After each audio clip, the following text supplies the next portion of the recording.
ప్రత్యర్థులు నానా రకాలుగా అంటా ఉంటారు పవన్ కళ్యాణ్ గారిని. ప్యాకేజ్ అని, అమ్ముడు పోయారని. కానీ వాస్తవానికి అందరికీ తెలుసు పవన్ కళ్యాణ్ గారు ఎలాంటివారనేది. వాటికి కొన్ని 2 ఎగ్జాంపుల్స్ చెప్తాను. రైతులు ఆత్మహత్యలు చేసుకుంటా ఉంటే వాళ్ళ కుటుంబాలను ఆదుకోవడం కోసం 3000 మంది కౌలు రైతులకి 30 కోట్ల రూపాయలు ఇచ్చాడు. నిజానికి ఏ నాయకుడు ఇచ్చాడండి 30 కోట్ల రూపాయలు తన సొంత డబ్బుల్ని ప్రజలకి? చెప్పండి, మీరే చెప్పండి. ఒక ఉదాహరణ మీరే చెప్పండి. సో ఇంకో ఉదాహరణ చెప్తామనండి. సో జనసేన పార్టీలో క్రియాశీలక సభ్యత్వం అందరూ తీసుకున్నారు కదా. సో ఈరోజు ఈ నెలతోటి అది ఎక్స్పైర్ డేట్ ముగుస్తుంది.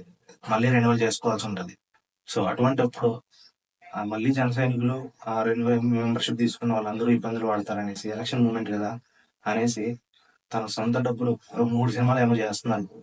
సో దాంట్లో సొంత డబ్బులు రెన్యువల్ కోసం ఆయన ఇన్సూరెన్స్ కంపెనీకి అయితే ఇవ్వడం అనేది జరిగింది. సో ఈ విధంగా చాలా రకాల హెల్ప్ అయితే ప్రజలకైతే చేస్తున్నారు. అటువంటి నాయకులుగా మీరు ప్యాకేజ్ అని అమ్ముడు పోయడానికి మాట్లాడుకుంటారు. మీరే ఊహించుకోండి, ఆయన్ని గెలిపించుకోండి.